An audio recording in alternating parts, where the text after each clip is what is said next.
नमस्ते बच्चों। आज हम हिंदी सुलभ भारती छठी कक्षा दूसरी इकाई पाठ 4 सोना और लोहा सीखने वाले हैं। पाठ के लेखक हैं रामेश्वर दयाल दुबे। इनका जन्म 21 जून 1908 में उत्तर प्रदेश में हुआ था और 24 जनवरी 2011 में उनकी मृत्यु हुई थी।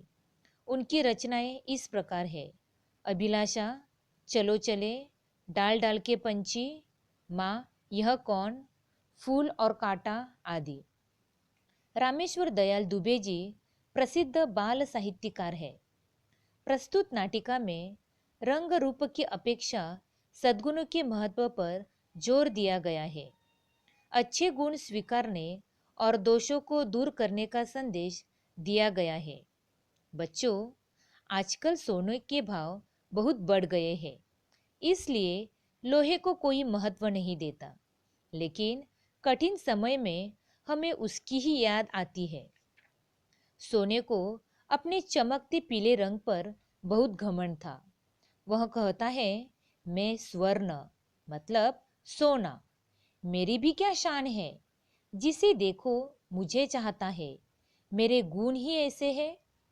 लोहा आते ही नमस्ते कहता है और सोने से कहता है, क्या कह रहते, मेरा रूप ही ऐसा है, मेरे गुण ही ऐसे हैं। सोना, मैं क्या झूठ बोल रहा हूँ? मेरा चमकता पीला रंग संसार में मतलब दुनिया में, संसार में मैं सबसे सुंदर हूँ। लोहा, सोना, पहले यह तो बता कि तू तिजोरी से बाहर क्यों आया? लाख बार कहा कि तेरा बाहर आना खतरे से खाली नहीं, मगर तू मानता ही नहीं। तेरी रक्षा का भार मुझ पर है। सोना, राजा की रक्षा उसके नौकर चाकर करते हैं। सोने की यह बात सुनकर लोहे को बहुत गुस्सा आता है। वो सोने से कहता है, अच्छा, तू राजा और मैं नौकर? मेरे एक चांटे से तेरा रूप बदल जाएगा, चल भीतर।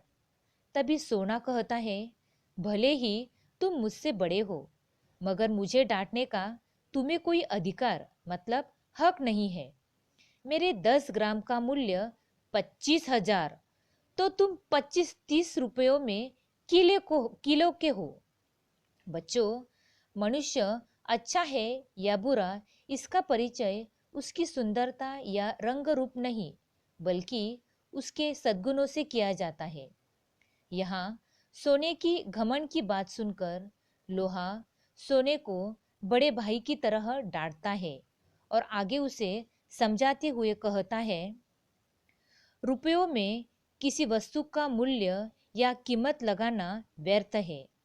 देखना यह चाहिए कि कौन कितना उपयोगी है। सोने से पेट नहीं भरता, मैं सबका हाथ बटाता हूँ। सोना, अरे, लोहे से कैसे पेट भरता है?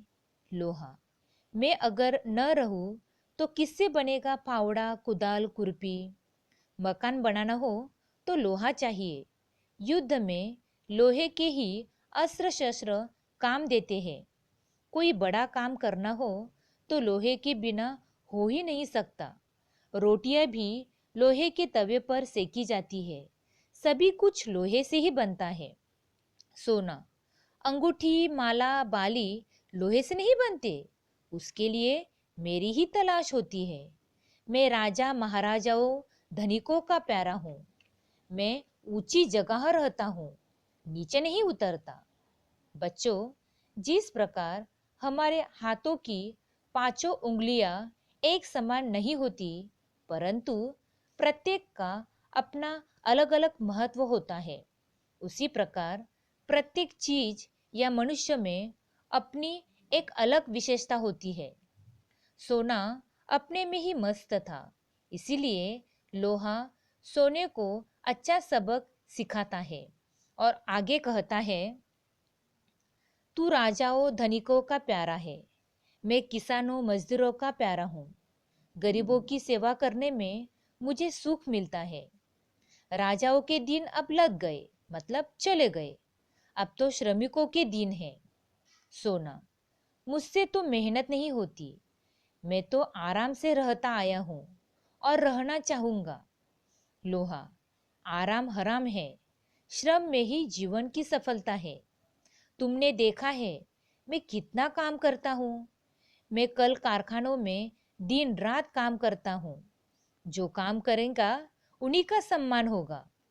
सोना, तो मेरा अब क्या होगा दादा? मुझे घबराहट हो रही है।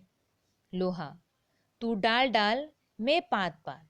बच्चों, इसका अर्थ है तुम निपुण हो, परंतु मैं तुमसे अधिक निपुण हूँ। लोहा कहता है, डर मत सोने, मैं सदा तेरी रक्षा करता आया हूँ, आगे भी करूँगा। मगर अब तू घमंड करना मतलब अभिमान करना छोड़ दे। सोना, छोड़ दूंगा भैया, मगर मेरी रक्षा करना।